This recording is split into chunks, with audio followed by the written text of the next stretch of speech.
हरे कृष्ण। तो मेरी बहुत दिनों से इच्छा थी, मैं बहुत दिनों से सोच रहा था, भूल जाता था हर बार। तो वैसे तो आज कुछ राम कथा करनी चाहिए, पर राम कथा कर सकते हैं, पर मेरे मन में इच्छा है कि भक्तों के बहुत से प्रश्न होते हैं और कभी हम, हरे कृष्णा, थोड़ा ध्यान दीजिए, भक्तों के बहुत सारे प्रश्न होते हैं और कभी फॉर्मल टाइम मिलता नहीं। तो बहुत दिनों से सोच रहा था कि ये किया जाए कि भक्तों के प्रश्न लिए जाएं। भक्ति विषयक उनके मन में बहुत सारे प्रश्न होते हैं और उन प्रश्नोत्तर कभी हुआ नहीं, क्वेश्चन आंसर सेशन। तो ये माता जी ये क्लिप किसके चुप जाएगा, संभाल के। तो आप लोगों को हम ऐसा कर सकते हैं आज कि अगर आपके मन में कुछ प्रश्न है भक्ति विषयक, कोई शंका है, संशय है, तो आप लोग पूछ सकते हैं और आज उसी पे हम आधा घंटा 1 घंटा डिपेंडिंग और आप प्रश्न पूछते हैं कि नहीं, चर्चा कर सकते हैं। तो सबसे पहले मैं ही एक प्रश्न लेता हूँ। कुछ लोगों से बात की तो बहुत सी बातें ऐसी होती हैं कि व्यक्ति सोचता है कि हम भक्ति में आए हैं और फिर हमारे साथ कुछ बुरा क्यों हो रहा है। और एक भक्त के घर पे मैं यज्ञ करने गया था, तो उनके घर पे यज्ञ करने गया तो उन्होंने पूछा प्रश्न नहीं पूछा, वैसे बता रहे थे उनके हस्बैंड को हार्ट अटैक आया था 2 बार, या हार्ट का ऑपरेशन हुआ था, हार्ट में ब्लॉकेज था। तो उन्होंने प्रश्न नहीं पूछा, वो कह रहे थे कि प्रभु जी हम तो अच्छा ही खाते हैं, हेल्दी खाते हैं और प्रसाद ही खाते हैं, भगवान को बिना भोग लगाए कुछ खाते नहीं, फिर भी कैसे हार्ट में ब्लॉकेज हो गया समझ में नहीं आ रहा है। राइट। तो ऐसा हम जब प्रसाद की महिमा सुनते हैं तो फिर उस विश्वास के साथ हम भगवान का प्रसाद ग्रहण करते हैं। और फिर जब कोई बीमारी होती है, इधर उल्टा करना पर सीधा आवाज़ इसमें ही आ रहा है। हरे कृष्णा भी ठीक है। तो फिर मन में प्रश्न उठता है कि भगवान का प्रसाद खाकर भी हम बीमार क्यों हो रहे हैं। खा तो केवल प्रसाद रहे हैं, फिर भी शुगर हो गया, डायबिटीज़ हो गया, ब्लड प्रेशर हो गया, कोलेस्ट्रॉल बढ़ गया। तो ऐसा प्रश्न किसी के मन में आया आज तक? लेकिन लोग ऐसा सोचते हैं कि भाई भगवान का प्रसाद खा रहे फिर कैसे बीमार हो गए। क्योंकि हमने क्या सुना है कि भगवान का प्रसाद खाएंगे तो सारी बीमारियां भी नष्ट हो जाती हैं, आदमी स्वस्थ रहता है, भक्ति बढ़ती है। तो कैसे समझे ये विरोधाभास, कैसे समझ में आए? तो शुरू में हम भी ऐसे ही समझते थे, पर धीरे धीरे जब आप शास्त्रों का गहन अध्ययन करेंगे तो समझ में आएगा कि प्रसाद वास्तव में क्या होता है। तो यह भक्ति में आते ही हम सबसे पहले एक चीज़ सीखते हैं कि भगवान को भोग लगाकर खाना चाहिए। भगवान को भोग क्यों लगाते हैं? भगवान की प्रसन्नता के लिए, राइट, भगवान की खुशी के लिए। तो यदि कोई व्यक्ति, समझो आपका मेहमान आया है या कोई व्यक्ति को आपने बुलाया कि आप आओ, आपके लिए मैं अच्छा भोजन खिलाऊंगा, तो उस व्यक्ति को जो आपके घर पे प्रसाद खाने आ रहा है उससे आप एक चीज़ पूछते हैं कि आपके लिए क्या बनाऊं, राइट। आप ये पूछते हैं ना कि आप क्या खाएंगे, आपको क्या पसंद है, और उसके पसंद के अनुसार हम उसे भोजन देते हैं। अगर वो व्यक्ति कहे कि नहीं आप जो बना दीजिए चलेगा तो ठीक है, अन्यथा अगर वो कुछ विशेष डिमांड करता है कि भाई मुझे ये पसंद है, या उसकी पसंद जो उसके अनुसार हम उसको बुलाते हैं और उसको खिलाते हैं। उसको सत्य है कि नहीं ये बात? ऐसे ही होता है, राइट। तो फिर हरे कृष्णा, तो फिर जब भगवान को भगवान की खुशी के लिए भोग लगाते हैं तो फिर तो भगवान के अनुसार होना चाहिए जो भगवान खाते हैं। तो भोग का अर्थ है कि भगवान को जो भोग लगे वो हम खाएं, भगवान के लिए भोग बने और फिर हम खाएं। तो बन भी रहा है भगवान के लिए, भोग भी भगवान को लग रहा है और फिर हम खा रहे हैं, वह प्रसाद है। और ऐसा प्रसाद खाने पर व्यक्ति, उसे कोई बड़ी बीमारी हो ही नहीं सकती। लेकिन हम क्या करते हैं, हम वह भोग लगाते जो हमें पसंद है। और फिर भगवान को खिलाते हैं। तो वास्तव में हम किसके लिए बना रहे हैं? अपने लिए बना रहे हैं। तो शुरू में ठीक है, लेकिन फिर आप ये शिकायत नहीं कर सकते कि मैं तो भगवान का प्रसाद खा रहा हूँ और फिर मुझे क्यों ये बीमारी हो गई। तो आप जगन्नाथपुरी में जाएंगे, जगन्नाथपुरी में आप देखेंगे कि भगवान को बहुत सारी चीज़ें भोग नहीं लगती जो हम सामान्य रूप से खाते हैं। जैसे पिज़्ज़ा, आप लोगों में से कितने लोगों ने भगवान को पिज़्ज़ा भोग लगाया है? सबने भोग लगाया है। जगन्नाथपुरी में आपको घुसने भी नहीं देंगे उसके साथ। बर्गर नहीं भोग लगाया, गुड। चाइनीज़, चाउमीन, नूडल, ये सब भोग लगाते हैं ना हम भगवान को, और फिर खाते हैं और सोचते हैं प्रसाद है, लेकिन ये भगवान की खुशी का नहीं है। तो जब भगवान को भोग लगाया जाता है तो एक मंत्र होता है, हाँ, ऋतु फलम समर्पयामि, यानी इस ऋतु के अनुसार, विशेष ऋतु के अनुसार मैं जब आपको फल भोग लगा रहा हूँ। यानी जो जैसे सुबह भगवान को फल भोग लगता है तो मंत्र क्या है? ऋतु फलम समर्पयामि, यानी ऋतु के अनुसार मैं भोग लगा रहा हूँ, इस ऋतु का जो फल है। ऐसा नहीं कि कोई फल जो गर्मी का फल है और आप बारिश में खिला रहे हैं भगवान को, ऐसा नहीं। जिस ऋतु में जो फल पैदा होता है वह फल भगवान को भोग लगाते हैं और फिर उस फल को हम प्रसाद के रूप में पाते हैं, फिर बीमारी नहीं होती। तो वे वस्तुएं जो शास्त्रों में अनुमोदित हैं कि भगवान को भोग में क्या क्या लगना चाहिए, तो सबसे जो सरल सिद्धांत है भगवान को क्या भोग लगाना चाहिए, तो वे वस्तुएं जो लोकल उपलब्ध हों और समयाकुल हों, ऋतु के अनुसार हों, वो चीज़ें जब हम भगवान को भोग लगाकर प्रसाद के रूप में पाते हैं तो उस प्रसाद में भौतिक और आध्यात्मिक शक्ति दोनों होती है, क्योंकि वह लोकल है और ऋतु के अनुसार है। लेकिन जब हम बिना ऋतु के अनुसार और अपने इच्छा से, और जो वास्तव में भगवान को भोग नहीं लगाया जा सकता, जैसे पिज़्ज़ा भोग क्यों नहीं लग सकता? इसलिए नहीं कि वो विदेशी है, पर एक उसका मुख्य कारण है कि उसका बेस होता है वो ऑलरेडी एक बार कुक हो चुका है। डबल कुक भगवान को भोग नहीं लगता। कोई भी चीज़ जो 2 बार कुक हुआ है भगवान को भोग नहीं लगाता। तो एक बार तो ऑलरेडी कुक होके बना है ना उसका बेस, उसके बाद आप कुक कर रहे हो। तो इस प्रकार भोग कैसे बनाना उसका बहुत सा नियम है। और विशेष रूप से जब आप जगन्नाथपुरी मंदिर, राधा रमण मंदिर, ऐसी जगहों पर जाएंगे तो वहाँ पर आपको जो प्रसाद मिलेगा, जैसे आप जगन्नाथपुरी का प्रसाद खा लीजिए, तो जिसको एसिडिटी की बहुत समस्या हो, वो व्यक्ति भी अगर उस दिन खाता है तो उसे उस दिन एसिडिटी नहीं होगी। जो वहाँ का सब्जियाँ, चावल, दाल जो है उसे ऐसे एसिडिटी होती होगी, लेकिन वहाँ का उस दिन खाएंगे तो एसिडिटी नहीं होगी। क्यों?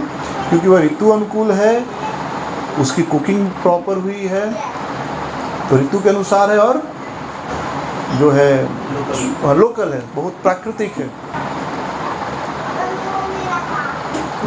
तो जब हम ये कहते हैं कि हम केवल भगवान का प्रसाद खाते फिर भी बीमार होते, तो हमको सोचना चाहिए कि हम कहीं ना कहीं गलती कर रहे हैं। तो अगर आप एक लंबा स्वस्थ जीवन जीना चाहते हैं और प्रसाद का नाम खराब नहीं करना चाहते हैं, तो भगवान को वो भोग लगाइए जो भगवान को पसंद है। भगवान को दूध पसंद है, लेकिन उनको जर्सी गाय का दूध पसंद नहीं है। कभी भगवान जर्सी गाय का दूध नहीं पिए। भगवान दूध खाए, दही खाए, माखन खाए, छाछ पिए, मिश्री खाए। भगवान कभी बटर नहीं खाए। भगवान कभी बटर खाए? वो क्या, चीज़ नहीं खाते भगवान, मक्खन खाते हैं। भगवान क्या खाते हैं? मक्खन खाते हैं। चीज़ में क्या डालते हैं? नमक। चीज़ में नमक डालते, राइट। दूध और नमक क्या है? विरोधी आहार है। वो खा के आप फिर बोले कि मैं तो प्रसाद खाया फिर बीमार क्यों हो गया। चीज़ को टिकाए रखने के लिए क्या डालते हैं? उसमें नमक डालते हैं। नमक और चीज़ विरोधी आहार है। दूध के साथ कभी नमक खाया जाता है? नहीं। तो चीज़ भी तो दूध का ही प्रोडक्ट है, राइट। तो हम नहीं सुनते पूरे भागवतम में कि भगवान कभी चीज़ खाए। मक्खन खाए हैं, मक्खन खाते हैं भगवान, दही खाते हैं, छाछ पीते हैं, घी, दूध, ये सब चीज़ नहीं खाते। पिज़्ज़ा बर्गर तो भूल जाइए। तो भगवान को जो पसंद है वो खिलाना चाहिए। दक्षिण में चले जाइए तो भगवान को रसन का भी भोग लगता है, वहाँ की जो लोकल वस्तुएं हैं प्राकृतिक हैं। तो आप देखेंगे साउथ में लोग इतना चावल खाते हैं, जो प्रॉपर साउथ इंडिया, इतना चावल खाएंगे लेकिन मोटे नहीं होंगे, हेल्दी रहते हैं। अब सब बदल गया है तो अलग बात है। तो हमें यह समझना चाहिए कि भगवान का जो प्रसाद है उस प्रसाद में 2 गुण होते हैं। एक तो जब आप भोग लगाते हैं तो उसके पाप नष्ट हो जाते हैं और आध्यात्मिक हो जाता है और हमें आध्यात्मिक लाभ पहुंचाता है, हमारी चेतना को शुद्ध करता है। पर साथ में उसका भौतिक गुण भी है। तो वह भौतिक गुण अगर ठीक नहीं है तो आपके शरीर को, भौतिक शरीर को नुकसान देगा। आत्मा को नुकसान नहीं करेगा लेकिन शरीर को नुकसान करेगा। जैसे हेल्दी फूड आप खाएं, भोग नहीं लगाएं, तो आपके शरीर को फायदा है लेकिन आत्मा को नुकसान है, क्योंकि वह प्रसाद नहीं है। अभी परसों ही एक जगह एक जैन फैमिली है, तो वहाँ यज्ञ करने गया था। तो माता जी यज्ञ के बाद बात करने लगी कि अरे जब से हम लोग, मुझे एसिडिटी की बहुत प्रॉब्लम थी लेकिन हम तो प्रसाद खाते हैं तो कुछ एसिडिटी नहीं होता। मैंने कहा कि आप पर भगवान की विशेष कृपा होगी, मुझे तो एसिडिटी होती थी जब मैं खाता था तो बहुत तकलीफ हुई। ये इतना एरिया, शाम का प्रसाद जब मैं मंदिर में लेता था, मैं आश्रम की बात कर रहा हूँ जो ब्रह्मचर्य आश्रम, हाँ, तो ये पूरा इतना एरिया इतना जलता था शाम को खाने के बाद। सुबह का तो नहीं होता था तकलीफ, पर शाम को और एकदम इतना जलता था समझ भी नहीं आता था, क्योंकि आप नहीं खाओ तो भी तकलीफ है, खाओ तो भी तकलीफ है। लेकिन फिर जब से प्राकृतिक चीज़ों पे आया 2013-14 के बाद से, एक भक्त के संपर्क में आया और उन्होंने ये सब चीज़ें बताई, फिर हम बाकी चीज़ें देखी कि हाँ वास्तव में मंत्र क्या है। ऋतु फलम समर्पयामि, जगन्नाथपुरी में कैसे भोग लगता है, राधा रमण में कैसे भोग लगता है। आप कहीं पर भी चले जाइए लोकल मंदिरों में तो आप वहाँ का भोग देखिए, अधिकतर आपको साग और जो लोकल सब्जियाँ वो मिलेंगी। और इस्कॉन मंदिरों में जाएंगे तो पनीर भी मिलेगा, क्योंकि वो इस्कॉन का एक्सटेंडेड है, पनीर भी भोग लगाना, लेकिन बाकी लोकल सब्जियाँ मिलेंगी आपको। तो मैंने उनसे कहा भाई आप पे विशेष कृपा है, मुझे तो होता है। फिर थोड़ी देर के बाद उन्होंने कहा नहीं, लेकिन जब मैं ऐसे खिचड़ी और स्वीट खा लेती हूँ मंदिर का ही हो तो भी एसिडिटी मुझे होती है। तब उन्होंने सच बताया कि होती है। ठीक है, तो कभी कभी हम भावना में, इमोशन में आकर ये बातें करते हैं, लेकिन सच्चाई यह है, सत्य यह है कि हमें भगवान की पसंद के अनुसार भोग लगाना चाहिए। तो अगर आप हेल्दी जीना चाहते हैं, स्वस्थ जीना चाहते हैं, सुखी रूप से जीना चाहते हैं, तो आपको अपना भोजन बदलना होगा। आपको भगवान जो खाते वह भोग लगाना है। शास्त्रों में जिस अनुसार बताया है कि क्या भगवान को भोग लग सकता है, क्या भोग नहीं लग सकता। तो जो चीज़ें भगवान को भोग लगने के लिए वर्जित है, जैसे प्याज लहसुन वर्जित है, तो हम नहीं खाते, भगवान को भोग भी नहीं लगाते। तो पिज़्ज़ा बर्गर भी वर्जित है, एक्चुअली नूडल्स भी वर्जित है, अलाउड नहीं, क्योंकि डबल कुक्ड है। लेकिन हम अभी सबको खाना है तो इस पर बात नहीं करता, राइट, हमको भी खाना है तो ठीक है, आपको खाना है नहीं खाना है, लेकिन एक समय के बाद कहीं ना कहीं आपको निर्णय लेना होगा। और आप ये प्रसाद पे दोष नहीं लगा सकते कि प्रसाद खाकर भी हम बीमार हुए। समझ में आ रहा है ये चीज़? नहीं तो क्या है, 20 साल में हार्ट अटैक, 40 साल में ब्रेन हेमरेज, लाखों रुपया खर्चा, पूरे परिवार को दुख। तो कहीं ना कहीं थोड़ा ये चीज़ समझना होगा। एसिडिटी सबसे बड़ा कारण है, जो है एसिडिटी के कारण ही हमारा बॉडी, हमारा ब्लड एसिडिक होता है, बाद में ब्लॉकेज होता है, ब्रेन हेमरेज आता है, हार्ट अटैक आता है। लेकिन आप प्रसाद बनाने की विधि देखेंगे तो प्रसाद जनरली एसिडिक नहीं होता, क्योंकि वो लोकल सब्जियां उसमें ज़्यादा होती हैं, फल इत्यादि ज़्यादा होते हैं। ठीक है, तो प्रसाद खाकर कोई बीमार नहीं हो सकता, लेकिन समझना होगा कि प्रसाद क्या है। तो होप इट इज़ क्लियर। और कुछ प्रश्न है किसी का? तो एक प्रश्न मैं काफ़ी समय से सोच रहा था। तो और भी आपके कुछ प्रश्न हैं तो आप पूछिए, शर्माइए नहीं। हाँ, नहीं तो फिर राम कथा करेंगे। पर मेरी इच्छा है कि बहुत सारे प्रश्न होते जप के विषय में, भागवतम के विषय में, भक्ति के विषय में, तो पूछ सकते हैं, तो थोड़ा हम लोग डिस्कस कर सकते हैं। यस, सोचिए 1 मिनट आराम से, कोई जल्दी नहीं है। किरणजीत, आपको कुछ प्रश्न है? किरणजीत क्लियर है भक्ति में? हाँ, पुण्य का सबसे फल मिलता है। हाँ, तो भगवान का नाम लेगा तो वो नष्ट होता है, बोलते हैं पाप नष्ट होता है। हाँ हाँ, ठीक।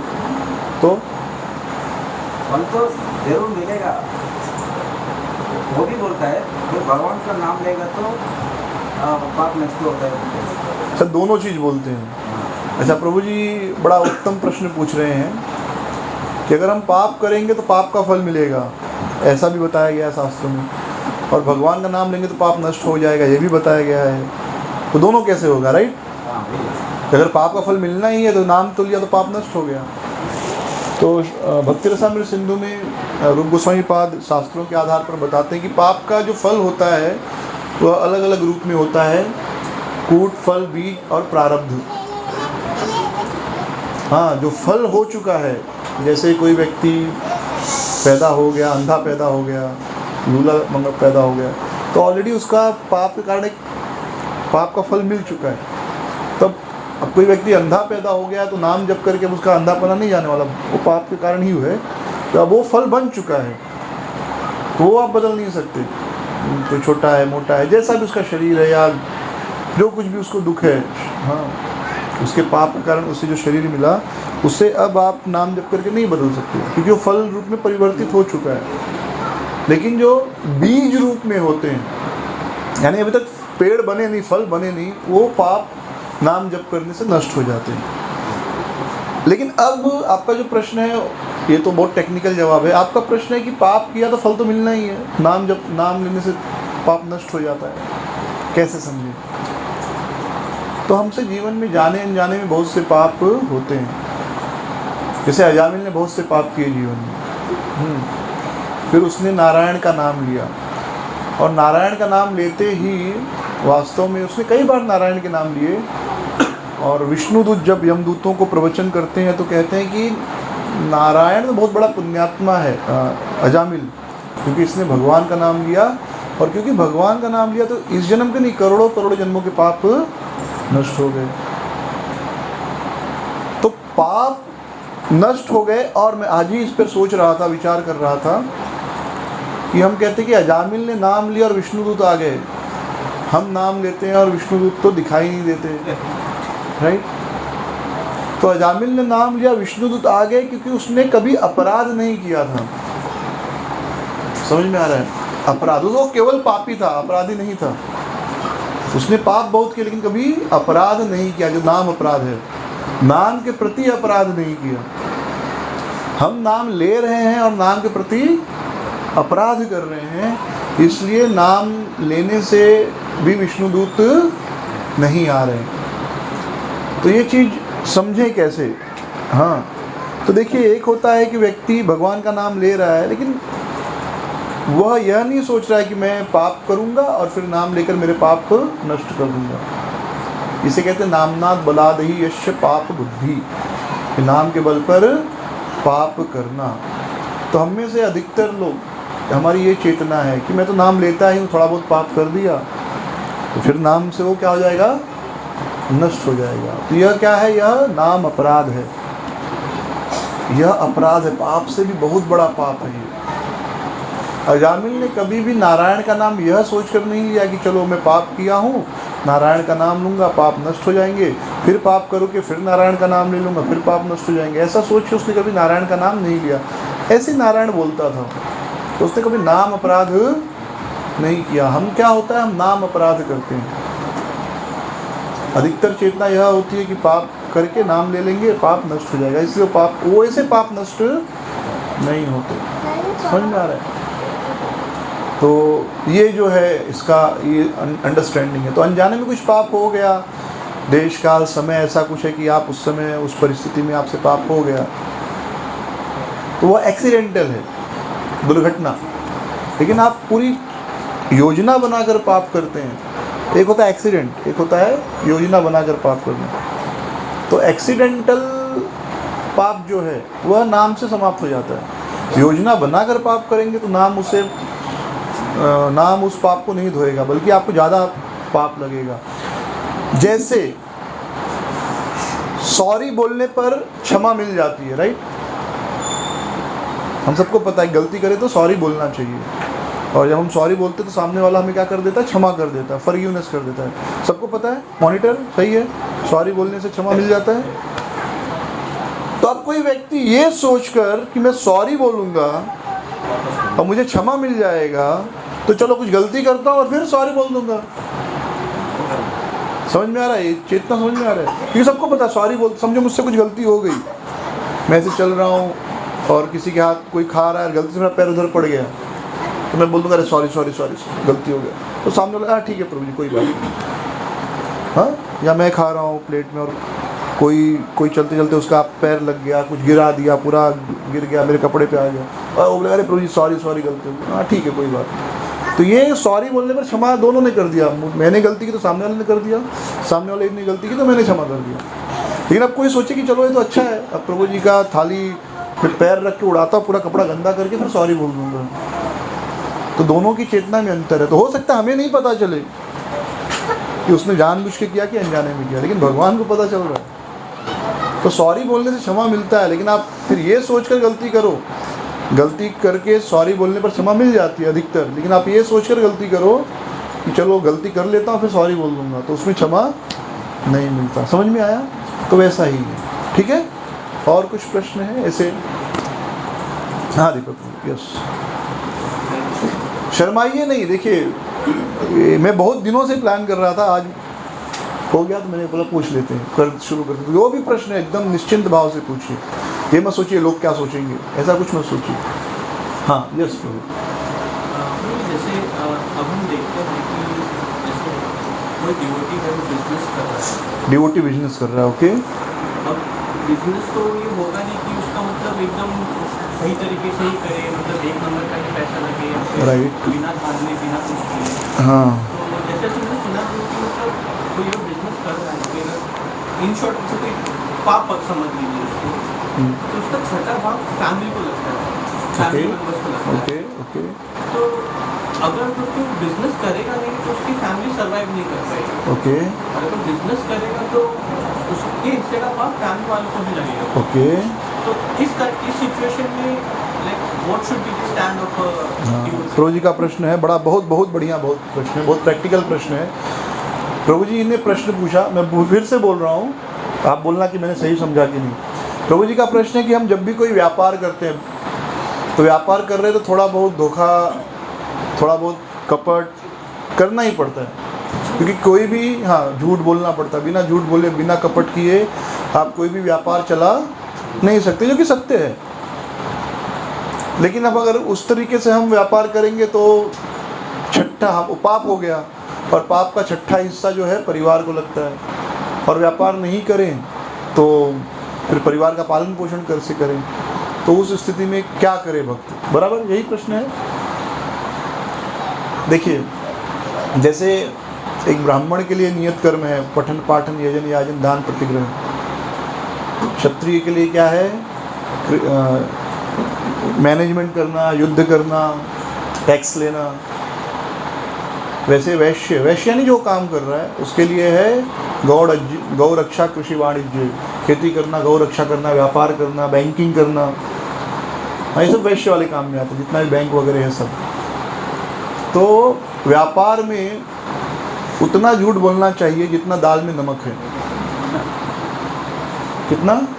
जितना दाल में नमक है। दाल में आप नमक नहीं डालोगे तो स्वाद आएगा नहीं, लेकिन खूब सारा नमक डाल दोगे तो खाने लायक नहीं रहेगी। वैसे ही व्यापार में आप झूठ नहीं बोलोगे तो बर्बाद हो जाओगे, बिल्कुल झूठ नहीं बोलोगे, और एकदम भर भर के झूठ बोलोगे तो फिर भर भर के पाप लगेगा, वो भी अच्छा नहीं। तो जैसे दाल हम बनाते हैं तो नमक स्वादानुसार, वैसे व्यापार में झूठ बोलना पड़ता है, लेकिन कितना?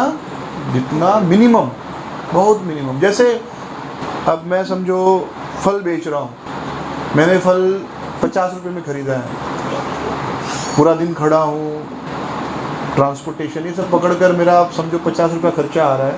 अब मैं भी ये खड़े होकर बेच रहा तो मेरा भी समय जा रहा है ना उसमें। तो उसके बाद अगर मैं ये कहूँ कि भाई सामने वाले को बताऊँ कि भाई 50 ही खरीदी है मेरी, तो अगर एक बार सामने वाले को पता चल गया कि 50 ही खरीदी है, तब तो बहुत देगा तो 60 रुपया देगा, इससे ज़्यादा देगा नहीं। लेकिन आपको पता है कि सब 50 रुपया खर्चा करके मैं पूरा दिन खड़ा हूँ, तो ये 60 रुपये मेरा होने वाला है नहीं, ठीक है। तो आपको बोलना पड़ेगा अरे परवड़ नहीं रहा। आप उसको 70 में भी दोगे तो बोलना पड़ेगा परवड़ नहीं रहा है, तब उसको भी मन को संतुष्टि रहेगा, ठीक है भाई आप लोग आपने सुना दुकानदारों को बोलते हो अरे 65 का तो खरीद ही है मेरा, खाली आपसे 5 रुपया कमा रहा हूँ, या अरे आपसे तो मैं कुछ नहीं कमा रहा हूँ बल्कि मैं तो आपको घाटे में दे रहा हूँ। जब मुझे कोई ऐसा कहता है तो मैं कहता हूँ देखो घाटे में तो आप दे ही नहीं सकते, असंभव है। घाटे में देना है तो दोगे ही क्यों, बोलोगे भैया जाओ, हाँ तो घाटे में तो दे नहीं रहे हो, हाँ कम फायदा ले रहे होगे मुझसे लेकिन घाटे में नहीं दे सकते आप। तो ये हमारी भी साइकोलॉजी है। जैसे अब वो जो सामान बेचते हैं लोग, तो अगर उसने कह दिया पहले 100 रुपया, समझो उसका सब अपना खरीदी लाभ 10% 15% लाभ मिला के 100 रुपया है और वो आपसे 100 रुपया ही बोले, तो आप कहोगे नहीं 100 नहीं 80 में दो, 100 नहीं 80 में दो। तो इसलिए उसको भी पता है कि मैं 100 बोलूँगा तो 80 करेगा, इसलिए पहले ही बोल देता है 140 रुपया। तो फिर आप बोलते 140 नहीं 120, वो कहता नहीं 130 110, वो बार्गेन करते करते 110 105 जो भी आपका बार्गेनिंग पावर है, तो 140 बोल देगा, आप 80 बोलोगे, फिर वो 130 पे आएगा, आप 90 पे आओगे, फिर वो 120 पे आएगा, आप 100 पे आओगे, और फिर कहीं 100 110 में तो ये हो जाएगा, राइट। तो व्यापार में झूठ बोलना उतना ही अलाउड है जितना सब्जी में नमक, उसके बिना वो चलता नहीं। हाँ, एक बार एक व्यक्ति मार्केट में खरीदारी के लिए निकलता है, तो पत्नी कहती है कि देखो इधर के लोग बहुत चीटिंग बोलते हैं, सीधा डबल रेट लगा लेते हैं, तो जो भी रेट बोलेगा उसका आधा ही देना उसको।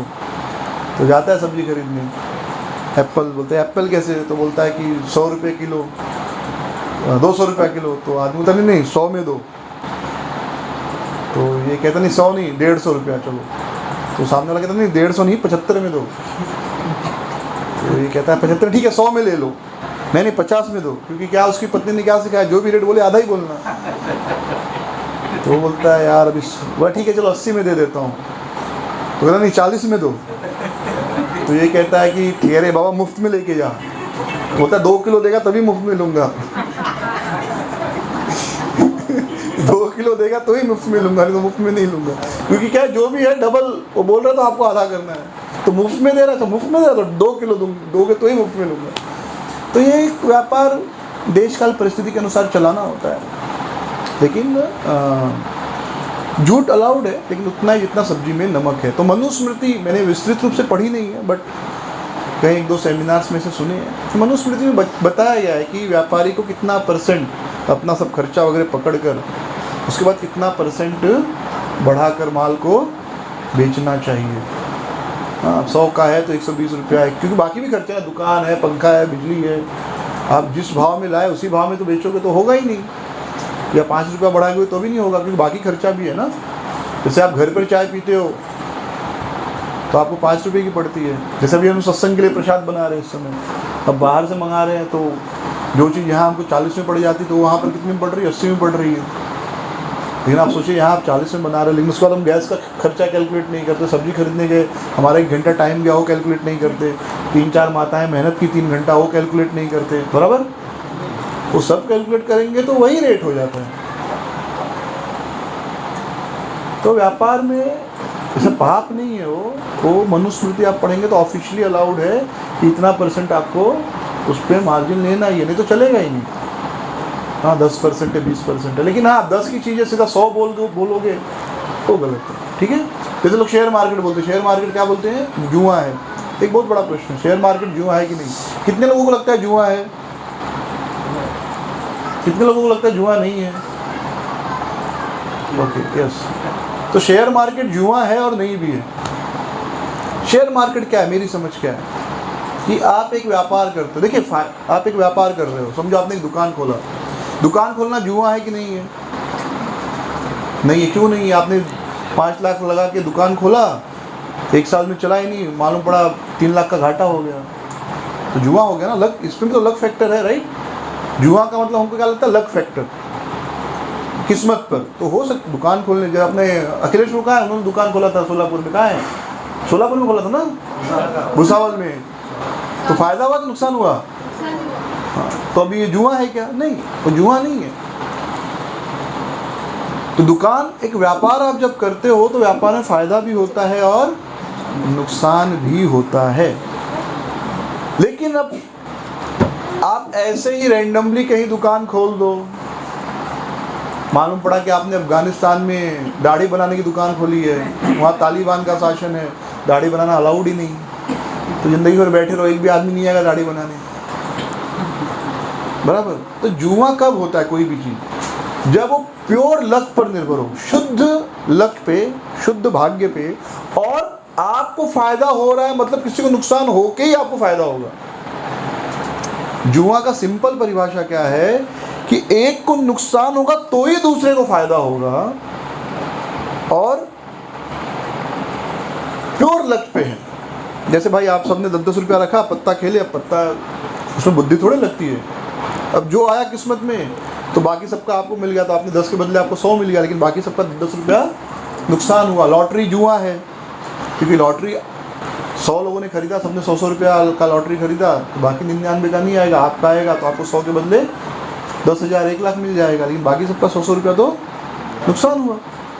तो जुआ मतलब एक का नुकसान होगा तो ही दूसरे को फायदा होगा, इसको कहते हैं जुआ, और ये प्योर लक पर निर्भर है।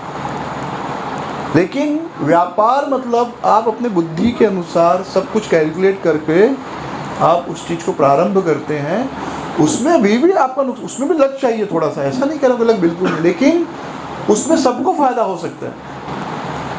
जैसे अब यहाँ पर आपने एक सब्जी की दुकान खोली, समझो यहाँ पर एक भी सब्जी की दुकान ना हो, यहाँ से 2 किलोमीटर एरिया में, अब आपको आधा किलो आलू चाहिए, तो आपको 2 किलोमीटर दूर जाना पड़ेगा आलू लेने के लिए, अपना स्कूटर का आप तेल खर्चा करेंगे, तो भले वहाँ पे आलू आपको 10 रुपये किलो मिल जाए, लेकिन आपका स्कूटर का तेल भी गया ना। वही एक आदमी यहाँ दुकान खोला, आलू बेच रहा है, आपको 14 रुपये किलो दे रहा है, तो आप सोचोगे देखो 4 रुपये महंगा है, लेकिन आप यहाँ से जब वहाँ जाओगे आलू खरीदने, तो 4 रुपये का तेल का भी खर्चा होगा कि नहीं होगा, प्लस आपका टाइम जाएगा दोनों। तो शायद वो भले आप 10 में खरीद रहे हो, लेकिन आप सब कुछ कैलकुलेट करोगे तो खर्चा हो सकता है 20 रुपया पड़े आपको, तेल का खर्चा, आपका स्कूटर बाइक है उसका भी तो घिस रहा है ना, वो सब तो हम कैलकुलेट ही नहीं करते, आपका समय जा रहा है।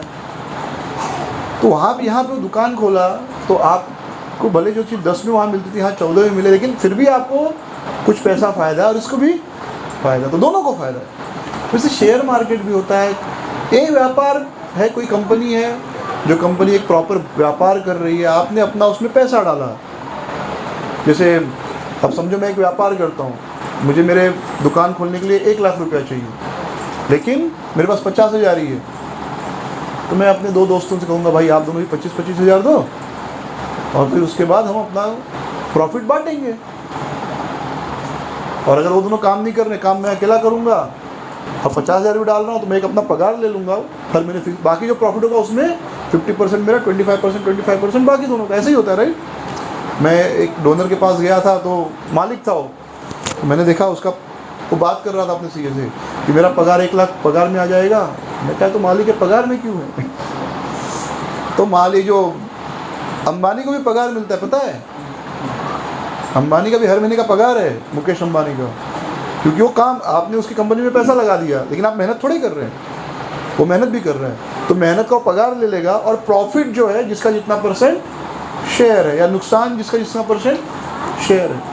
तो शेयर मार्केट जो है वो जुआ नहीं है। कब? जब आप किसी प्रॉपर कंपनी में धन लगाते हैं, और लग पर नहीं कि सुबह लगाया और शाम को निकाल लूँगा, सुबह 10 लगाऊंगा, शाम को भाव बढ़ेगा 100 हो जाएगा ले लूँगा, वो जुआ है। हो सकता है आप 1 लाख रुपये लगाओ सुबह अंधाधुंध, और रात को मालूम पड़ा 1 लाख का 10,000 हो गया, या 10,000 लगाया 10,000 का 1 लाख हो गया, उस केस में जुआ है। लेकिन जब आप प्रॉपर बिजनेस प्रोस्पेक्टिव स्टडी करके किसी कंपनी में पैसा लगाते हैं, इट्स लाइक आप अपने दोस्त को पैसा दे रहे थे, भाई मेरे पास कुछ पैसे पड़े, व्यापार कर रहा है, मेरा भी लगा दे, जो प्रॉफिट होगा हिस्सेदारी, तो वो है शेयर मार्केट। तो शेयर मार्केट जुआ है भी और नहीं भी है। जब आप खाली लक फैक्टर पर डिपेंड रहते, कुछ आपको पता नहीं, बस खाली अच्छा ये शेयर में डाल दो, वो जुआ है।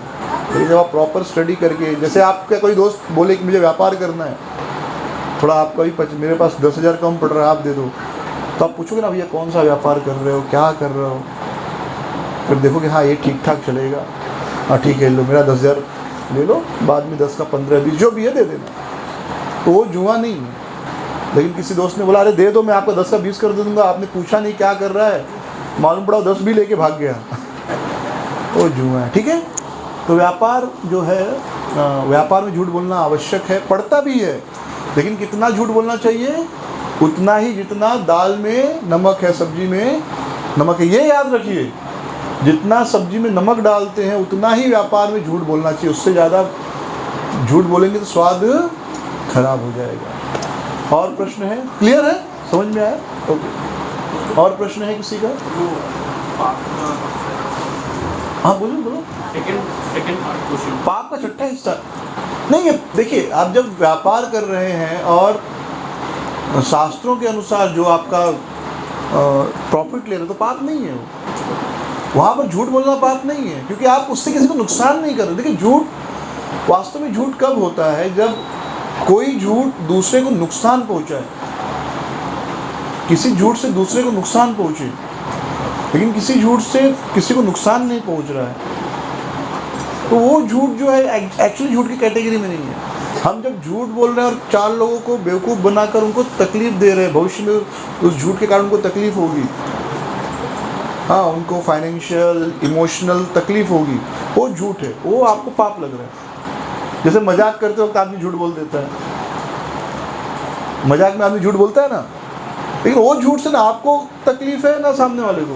हंसी मजाक हो गया, हंसे दोनों और काम खत्म हो गया, तो वो झूठ में किसी को तकलीफ नहीं। तो हमेशा याद रखिए कि और किसी झूठ से अगर किसी का, जैसे मैं परम पूज्य राधा गोविंद गोस्वामी महाराज जी का कथा सुन रहा था, तो वो बता रहे थे कि अगर किसी की शादी करानी हो तो वहाँ पर झूठ बोलना, वो झूठ नहीं, वो परम सत्य है। किसका शादी भाई कराना है भाई, तो होता है थोड़ा एडजस्ट करना पड़ता है, जिसका शादी करानी है। और 1-2 चीज़ें बता रहे थे, मुझे याद नहीं, लेकिन शादी के मामले में बोल रहे थे कि अब किसी की शादी है भाई और कुछ कारण से नहीं हो पा रही, तो अपना झूठ बोल के करवा दिए, तो झूठ नहीं माना जाता। होता है, अभी कोई लड़का ठीक ठाक सब है, फाइनेंशियल थोड़ा कम ज़्यादा कुछ है, तो आपने शादी करवा दिया, नहीं है पैसे वाले कर लो, तो वहाँ पर वो झूठ नहीं माना जाता। किसी का घर बस रहा है, किसी की जान बचानी, वहाँ पर आपने झूठ बोल दिया। जैसे भी आतंकवादी आए, हम सब छुप जाए, एक आदमी यहाँ बैठा है, बहुत सत्यवादी है, भगवद गीता पढ़ा है, भक्ति शास्त्री किया है, हाँ, एकदम पक्का ब्राह्मण, एकदम सत्यव्रत, वो बैठा है और हम सब छुप गए और आतंकवादी बोले कहाँ है सब लोग? अभी मैंने सुना 50 लोग थे, बताओ कहाँ है? तो बताएगा, एक ऊपर 503 में है, एक 400 में, वो कुर्सी के पीछे एक बैठा है, वो उसके पीछे है। उसको लग रहा है कि वो सच बोल रहा है, लेकिन वो झूठ से ही बड़ा पाप कर रहा है। लेकिन वो बोलते हैं नहीं, कौन बोला आपको 50 लोग? एक भी आदमी था, मैं अकेला ही बैठा हूँ। तो झूठ बोल रहा है, लेकिन वो बहुत अच्छा है। तो वह झूठ जिसके वजह से किसी को कष्ट नहीं हो, और बल्कि लोगों में और अच्छा, जैसे अभी एक उदाहरण दे रहा हूँ, समझो, अब समझो श्रद्धा और तुलसी 2 सहेलियाँ हैं और कुछ झगड़ा हो गया तुम्हें, और मैं कॉमन फ्रेंड हूँ तुम्हें। अब मैं तुलसी के पास गया, तुलसी बोले श्रद्धा ऐसी है, ये करती है, वो करती है, ऐसा वैसा, बहुत बुराई की। फिर मैंने श्रद्धा पूछो क्या बोल रही थी तुलसी? तो आज मुझे सच बोलना चाहिए, झूठ बोलना चाहिए? झूठ बोलना चाहिए। अरे वो आपका बहुत तारीफ कर रही थी, तो इसके मन में भी अच्छा लगा, अच्छा मेरा तारीफ कर रही थी, अच्छा, तो फिर वो भी तारीफ करेगी। तो फिर सामने वाला पूछेगा क्या बोल रही थी मेरे बारे में? अरे वो तो आपके लिए अच्छा बोल रही थी। फिर दोनों का मन का जो मैल निकल जाएगा और दोनों अच्छे दोस्त